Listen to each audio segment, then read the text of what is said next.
If you have young children and you know your child is going to go to public school, well, even if they're going to go to private school or homeschool, you know that there's a fear like somebody else is going to have my baby, my little girl, my little boy, and they are going to have to help them learn.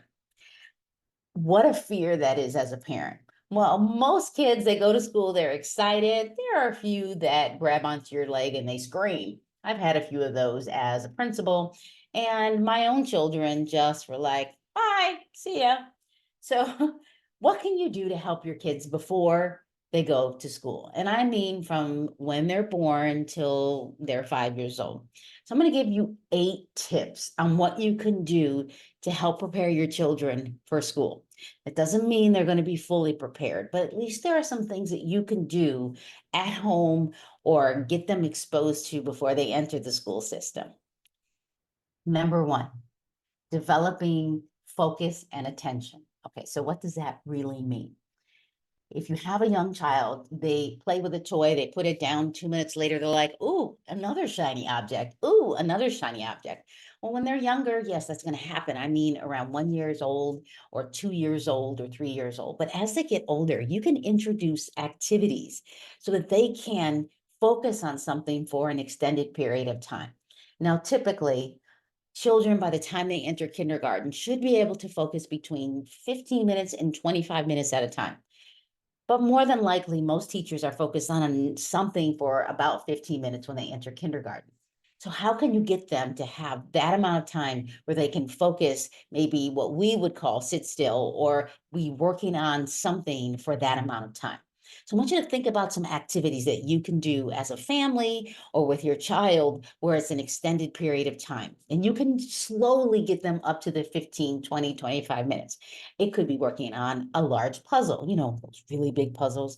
It could be the toy that they really love, like getting them to focus on it. It could be reading a book that they love hearing. And I don't mean that they're reading it to you per se, but maybe they are. Maybe they're 4 years old and they open up the book and they read it to you. And you're thinking, meaning they can actually read it? Actually, a lot of your kids, if you read to them a lot, they will open up a book and read the story to you. And it may have nothing to do with the words on the page, but they're mimicking reading. Let them do that and see how long they can do that for. Other things you can do is you can take them to events, like, for example, like Home Depot or a museum might have crafts that they're doing for young children. And you will get them in a situation where they're probably looking at other kids doing something for an extended period of time. So that is something that I highly recommend that you do with your child. But whatever those activities are, and I'll jump into another video that's a little bit longer on a list of activities that you can do, but getting them to do an extended thing at a time at 15, 20 minutes is something that is really powerful, because when they get to kindergarten, it's something that they probably will have to do so that they can focus on the learning that's happening in the classroom. The next thing that you will want to do is provide structured play for your child. Believe it or not, learning is about playing. That structured play that is happening in a classroom is typically a way where teachers allow students to, kind of own their learning. What you can do as a parent is maybe set up areas in your home. And if you don't have a big home, you can do it outside. And yes, if it's cold, if it's raining, if it's snowing, if it's warm, if it's hot, you still can do things outside. You can set up, maybe you have a small container you can fill up with water, and you can use things you have at home. You don't even have to spend a lot of money. Maybe it's a plastic tub and you put maybe spoons in there, large spoons, small spoons, maybe measuring equipment in there so that your children can just play, like just see what they're doing and allow them to play with the water, because you want them to have something that's structured. And but by the way, they'll be playing with what I call a way of looking at science in the world. The other thing that you can do is you can structure play by planting seeds. You can have them plant a small garden. You can set a timer like, okay, we're going to all work, the three of us, the two of us, we're going to work on this water activity, whatever that is. It could be tubes. Maybe you live in a community that has a community pool. Maybe there's sand, whatever that looks like. And be creative. YouTube has a lot of ideas on structured play for whatever grade, whatever age level too. Maybe you want to do structured play with that puzzle that I was talking about. Set a timer. You know what? I don't even have my timer in front of me.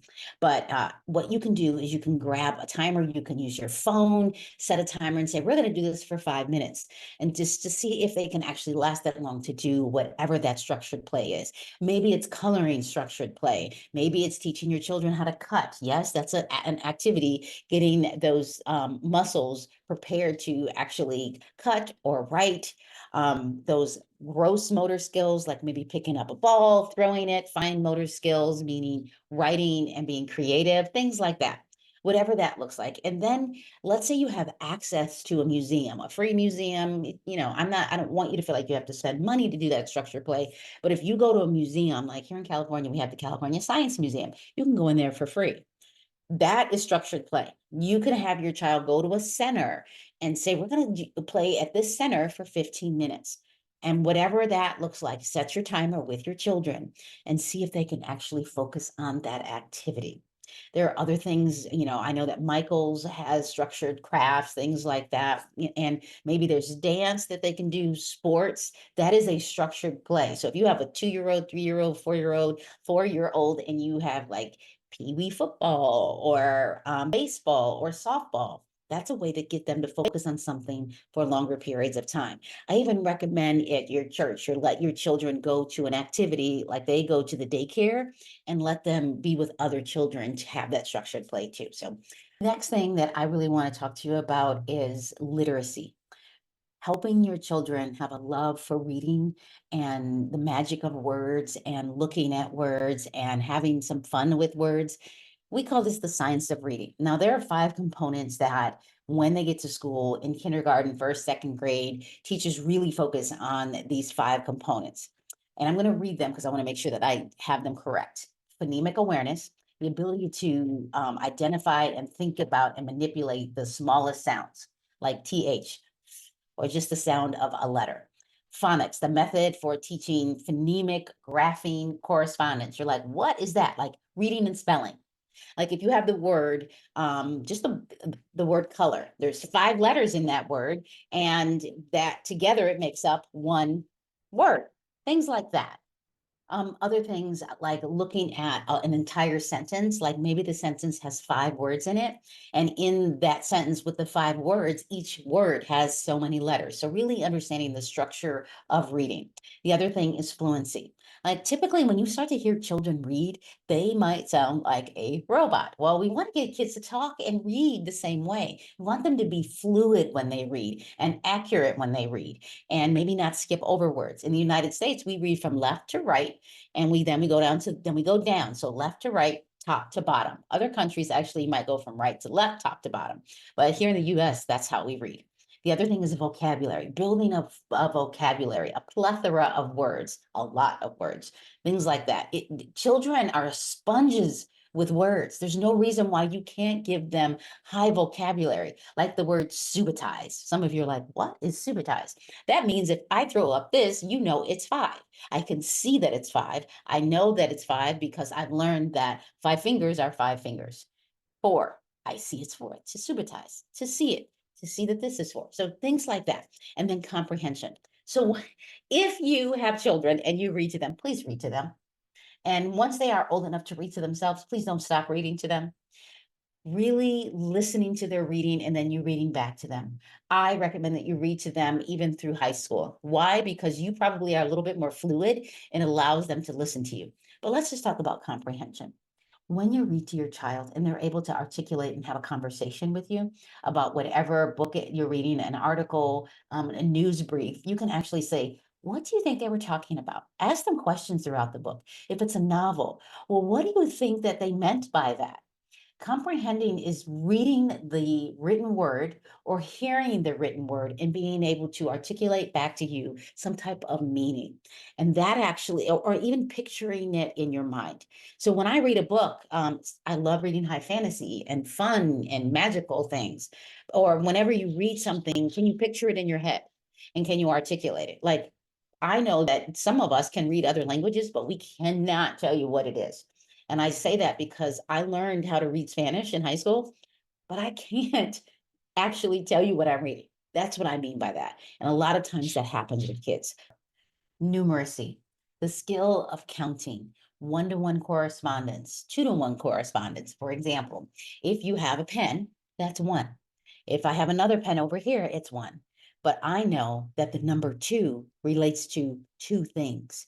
So sometimes kids, when we teach them the numbers, like the written word one, O-N-E, or the number one in writing, the numeric form of the number one, or number two, kids will say one, two, three, four, but they don't understand that four is actually four things that we're talking about. So maybe you have a fun game and I remember doing this as a kid. We drive around and we'd find the Volkswagen Beetle, the Bug, the punch car, punch buggy, whatever you call it. We would count them and we would talk about the colors of them.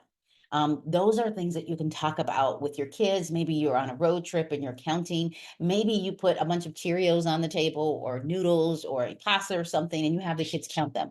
That's something that can be fun. When they get older, it was really fun for my kids to just be with me. One, I'm giving them quality time. I don't mean you have to be with your kids 24/7. Maybe they can do some independent things, but when you sit with them and play with them, they want to learn. I'm telling you, kids are sponges. So looking at that one-to-one correspondence and having conversations about what a number means, and doing this before school.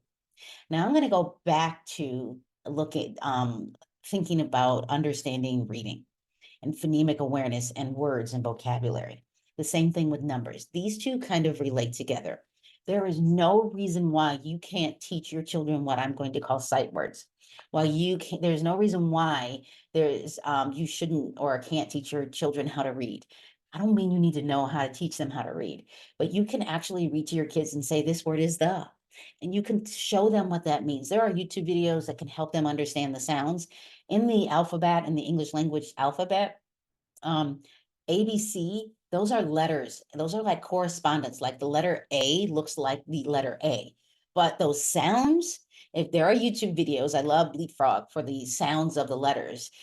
That can help your child understand what each letter sound is, and not in isolation. You can teach them the words, because sometimes it's really hard for kids to grasp letters if they don't really understand why. So sometimes when you read and show them the word and the letters, it's easier for them when they go to school, that they've seen the words before. And when your kindergarten teacher has them in the class, their brains will be sponges and they'll learn how to read so much faster. But it is okay to send them to school knowing how to read. And if you're like, I really don't know how to do that, again, YouTube, books, go to the library. If you're afraid they're going to damage the books, first of all, that's what libraries are for.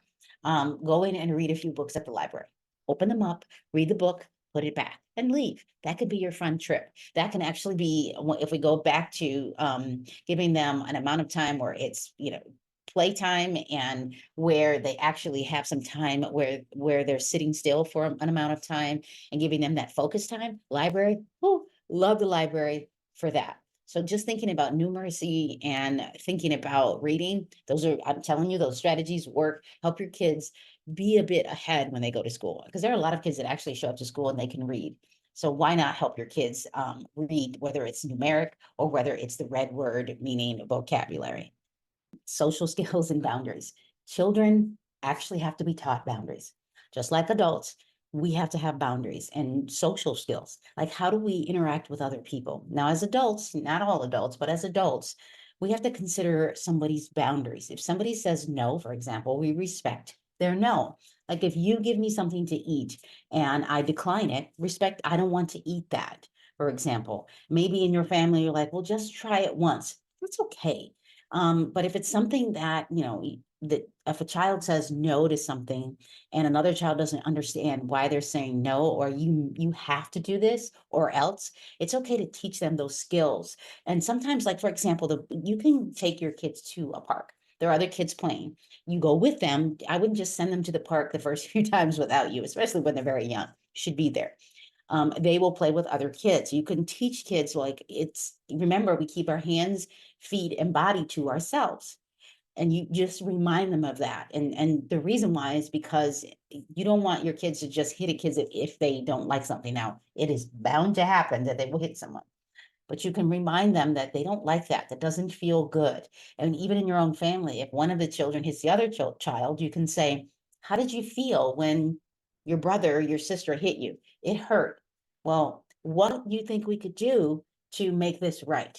You and the other child, the brother, the sister can say, I'm really sorry. It's okay to teach those skills, because if they don't get taught those skills, they will cross boundaries, and those social skills at school can be difficult, because how to do school is different than how we expect school to just happen.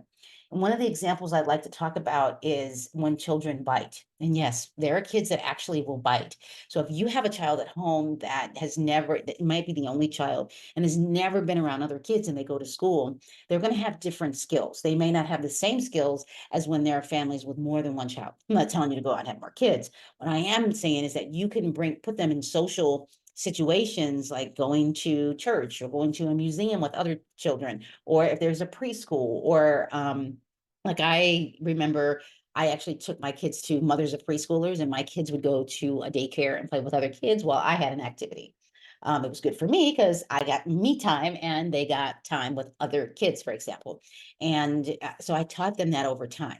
You also can teach them how to be empathetic by saying, that really hurt. I didn't like that, using that language. Now I know social skills, parents, you know that you have been taught, a lot of you, and you've taught your own kids. Well, if somebody hits you, you can say the next thing. What do you say?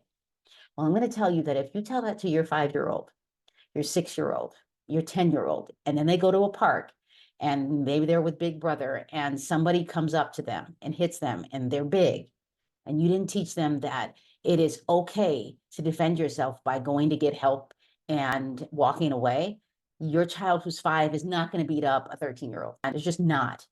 And they're going to put themselves in a situation where they can be harmed. So that is, the word defense, the only reason I would tell a child that it's okay to fight back is when they don't have an out. That's the difference. And we teach that to kids over time. So social skills, knowing the boundary of when someone says no, I don't want to do that, because we can't make people do things. If we try to make people do things, you might be harming someone. If you don't do this, then this will happen to you. And that does unfortunately happen to kids at school. And if it continues, we call that bullying over time. So we want to teach our own children. And if you have a family member where they're learning some how to cross boundaries, that is something that you may want to seek. I'm not a counselor. I am telling you that you may need to seek other kind of help. But when we teach our kids social skills and boundaries and how to work with other kids and play, and how to keep our hands and feet to ourselves. And if another child just comes up to you and hugs you and you don't want that, do you know it's okay to tell, I don't want to be hugged. No, thank you. And the other thing is that even at school, at home, you hug your kids, you give them a kiss, and you have to tell kids that this is what we do at home. This may not be something that somebody wants at school. And those are boundaries that we actually have to teach our kids. And teachers will teach them that too. Encourage curiosity. And what I mean by that, taking them on nature walks, taking them to, again, like the museums, even taking them outside. Yes, even looking at, bugs, being curious.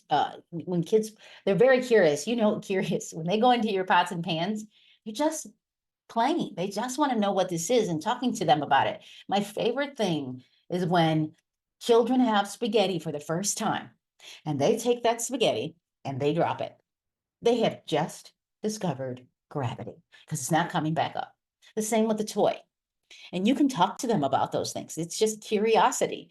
Now, I'm not going to pick up the spaghetti and give it back to them, but they're just, getting upset with them for doing that. They're just curious. The other thing that I love that my own kids did, they all 4 of them found the flour. You'd think that I would have learned to not put the flour on the bottom shelf in the pantry. They found it and they dumped it on themselves.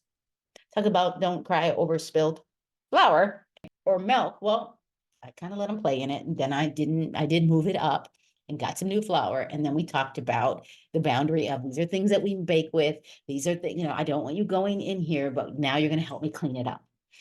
Same with if they spill something. Now, if it's glass and it's broken, you say, okay, I know you broke it. We're going to be more careful later, but I'm going to clean this up because I don't want you to get hurt. It is, kids are going to spill things. And middle school kids, oh my gosh, their muscles are shorter than their bones. They fidget, they can't sit still. That's because their bodies are growing. Those growing pains you used to get when you were little and you couldn't sleep at night? It's okay. So letting them be curious and letting them have fun and just exploring the world, whatever that looks like in your family. Curiosity is so much fun. It doesn't mean they need to take a knife and put it in a socket, but if you can teach them about electricity in a safe environment, that's on you. Emotional regulation and independence. Your children want to be independent. You know that when they're like, I don't want to sit in the stroller, and you're thinking, oh my gosh, if I had a stroller and you could push me around at whatever park you're going to, or amusement park, or just getting into the grocery store, they want to discover their own independence. They also need to be safe. Also, that emotional regulation. When your kids get angry, do you ever see the movie Inside Out? I highly recommend it, like watching it when the kids get older, and then when they're 10 years old, and then when they're 12 years old, because you can talk about those different emotions. Like, it's okay to be sad and talk about that. Well, why are you sad? My toy broke. Well, tell me how you feel. Well, I won't be able to play with it anymore because it's broken. It's okay to not run to the store and replace it, because that is something they can learn to have some patience and maybe earn that back. Anger. Well, why are you angry? And what does it look like when you're angry? Well, he hit me. Okay, so how did that make you feel? And what is it, what's happening to your body when you're angry? I feel tight and I don't know why it happened. Talk about it. Did you know that when kids go through things, like when they see, there's a book, and I'll put it in the description. I can't think of it about right now, but there's a story in a book, and it talks about when kids go through trauma, like if they're in a car accident and they want to just keep talking about it, it's okay to talk about it. If there's a death in the family, how did you feel? It helps them heal. But and even as adults, it helps us heal. And there are things that I had buried, and I'm like, I don't want to talk about it. You push it aside, and then it comes up later, and you're just like, you're anxious over it. It is okay to allow your child to reveal that emotion, and especially talk about when they're happy. Well, why does this make you happy? Why does this make you feel good? Why do you have joy? Why do you have disgust? Meaning, ooh, that food was gross. Like, there are times where they won't want to eat something. Like, I do not like lima beans. That is like a disgust for me, but I can talk about that. We teach them that language. And then safety and joy and happiness, because just because it feels good doesn't mean it's okay. So you giving them that emotional regulation, meaning some kids think it's okay to hit, and they might find joy in that, but you have to have a conversation around, this really bothered this other child, this hurt them. And if people are, and then teaching kids how to not find glee in someone else's pain.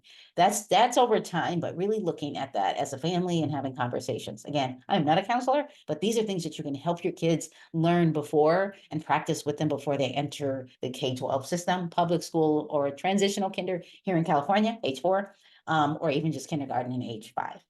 Just as a recap, looking at developing focus and attention, playtime, giving your structured play with your kids, literacy, numeracy, social skills, and boundaries, allowing kids to be curious, that emotional regulation, and that other thing, because I probably skipped one now that I think about it, is respecting the rules and routines. Like, teaching kids what rules are, routines are. We don't touch this, and here's why. This is the routine. When you get up, you brush your teeth, or you eat first, then brush your teeth. When we go to bed, we wash our face, or you take the bath, or you do it in the morning. There are things that you can teach them what the word routine is. So thank you so much. We'll put those 8 things in the description. I hope this helps you as a parent, as a family, helping your kids get started before they go to school, and have fun with it.